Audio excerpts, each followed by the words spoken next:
Today I won a big one and it's nice. Hey podcast listener, you're listening to the Semi-Pro Cycling Podcast, the weekly podcast where we discuss all the issues that cyclists talk about.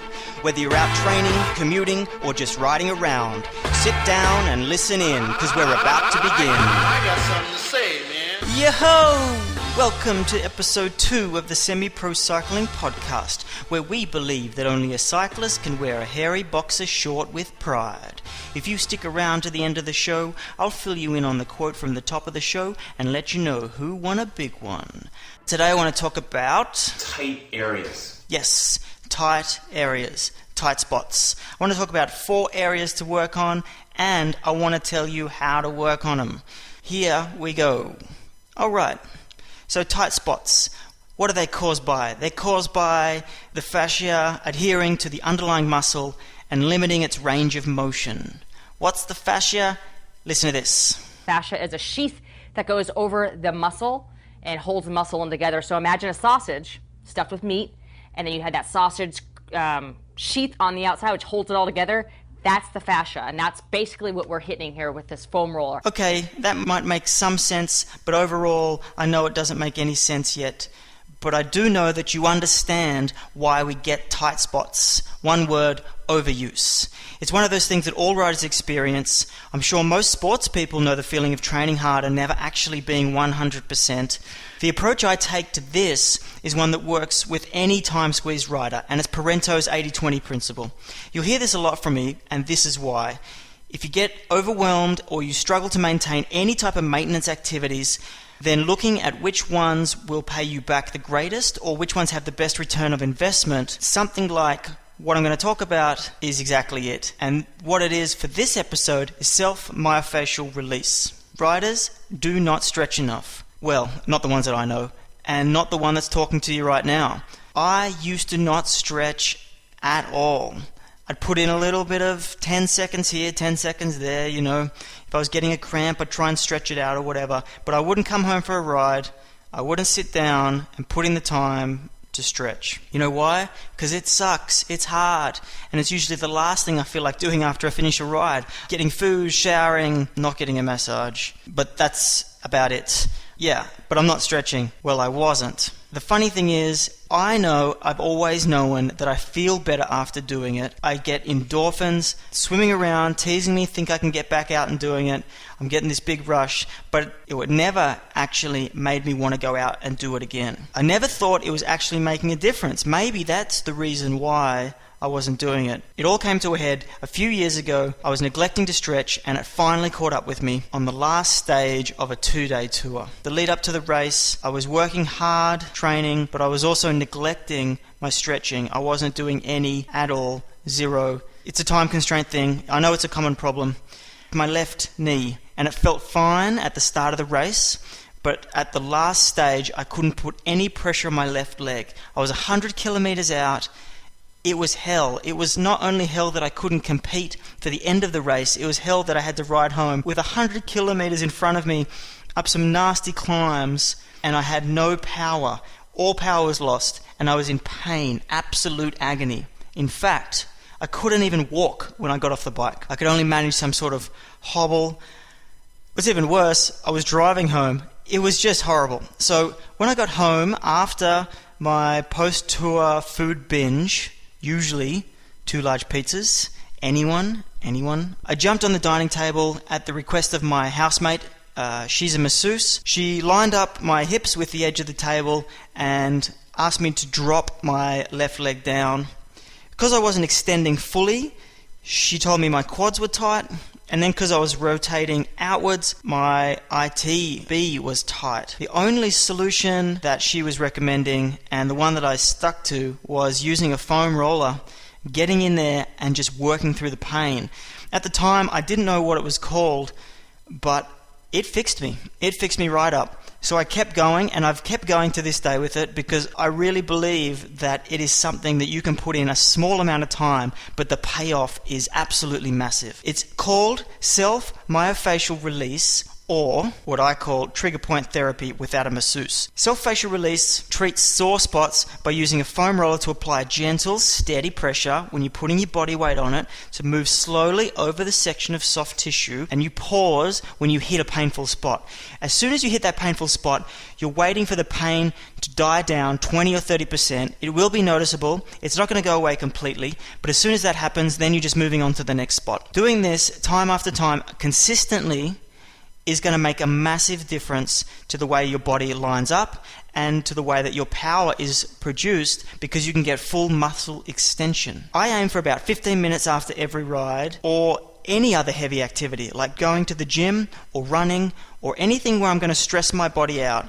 I make sure I'm back on this foam roller as much as possible. Now, I'm not preaching here. I'm not saying I'm there every day, but when I do it, and I do it regularly, it's the best return of investment that I can think about as far as getting me back out there training harder sooner. There's more benefits, such as correcting muscle imbalances, increasing joint range of motion, decreasing muscle soreness and relieving joint stress. It increases performance because of this, and you are able to maintain normal functional muscular length. So these are the 4 areas that I focus on because I think they give the biggest return. You can break it down to 2 of these, and I'll tell you that after these 4, but these 4 are the most important ones. The IT band, a big trouble spot. It's hard to stretch. Self-massaging is super annoying, getting your thumbs in there. I've never felt that a self-massage actually did any good. It just felt like a lot of hard work. Lots of cyclists have this issue. It's hard to stretch. There's a couple of stretches around, but they're not as effective, and it causes a lot of pain. It can pull your knee out, as it did mine, and it's horrible. It's absolutely horrible. I recommend it after every ride, but especially if you're doing a heavy load phase, such as strength endurance, or you're going to the gym. These efforts make it tighten up more over time, and that's when you start to cause the knee troubles. So number 2, quads. It's another place that gets neglected because it's hard to stretch. You either got lame stretches where you're just pulling your leg up behind your ass, or you're trying to do it properly while you're getting on a wall down on one knee. It's killing your knee, it's killing your quad. It's hard to stay there for a minute and a half, which is what I try to do. If I'm on the foam roller using body weight down on there, the pressure to move it around, that's where I find I will stay there until the sore spots stop hurting. A big spot that I focus on is just above the kneecap. I have found over time that pulling, that I get pressure at the front of the kneecap, down the front of the knee. This is the muscles that are underneath the kneecap. So I can actually work on there with my fingers, but I find working from all the way from my hip all the way down to the top of my knee, not going over the knee, that's where I get the most benefit if I'm working around that whole area. Number 3, hip flexors. If you sit in a chair all day, if you work at a desk, your hip flexors are going to be compromised. They're going to be mush. They're going to be hell. You've killed them. You need to bring them back to life by getting some blood in there, by moving the roller around and working through that. This is a major problem for running. It's not a running show, I know. But for running, it's a major problem. Getting in there and actually making a change is getting in there and actually working on them is going to make a lot of difference. Okay, and the final one, glutes. It's a big muscle. For me, it's always been tight. I remember my coach leaning over me and stretching me out and telling me I've got such a tight ass. I wonder where he is. Probably jail. What a devo. Anyway, if I was to break it down even more, I would focus on the IT band and glutes. These have always been my trouble spots. I don't doubt that many of you listening have the same trouble spots as me. So there you go. That's a simple overview. I'm not an expert at this, but I wanted to give you a rundown of something that I believe the 80-20 nails. It is one of the most effective ways to use your time. You can smash it out in 15 minutes after a ride. It's better than stretching. I feel it does more. It's more fun. If you like cycling, you like pain, you'll get into this. Okay, so let's get to the tech, hacks, or products. And today I want to talk about something that's related to the show, the myofascial release tools. There have been a lot released over the last few years. I don't even know these names, but they look pretty funky. There's spikes, there's big chunky ball cylinder things, there's whatever you can think of, it's out there. I've never used one. I don't feel you need to spend the $40 or the $55 buy up for the DVD just to buy a piece of foam. There is no benefit added in my mind. So here's the hack. Go down to your local Target or Big W and ask for the pool noodle section. Don't know what a pool noodle is? Pool noodle is one of those long foam tubes that you would see in a pool. Honestly, I've never seen one. I've never used one.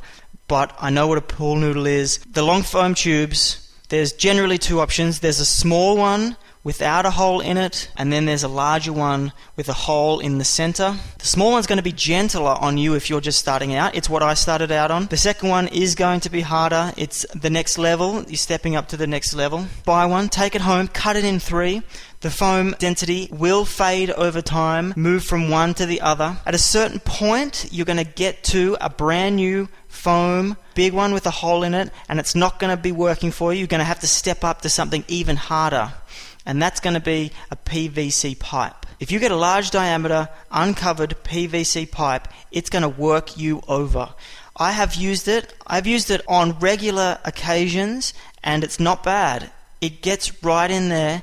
I wouldn't recommend it straight away because you don't want to bruise yourself, and there is plenty of potential for you to bruise yourself from the start. You can wrap it with some type of soft rubber or whatever. I've never done it. I haven't found the need to do it. It's a little painful, but it's enjoyable. I get into it, whatever. So, that's it. And now, let's get to the quote from the top of the show. Frank Schleck, 2006, winning his first big race. It's some classic Frank. It's what we've come to expect of Frank. Him and Andy, they always give good, honest interviews. It's usually not hyped up. It's usually on the money, and again, like I said last episode, it's a shame Andy's not there. But Frank's there. He may try to go for big stage wins now that he's lost some time. We'll see what happens in the tour. Till next time, get on your bike, enjoy the pain cave or the hurt box, whichever one you're into.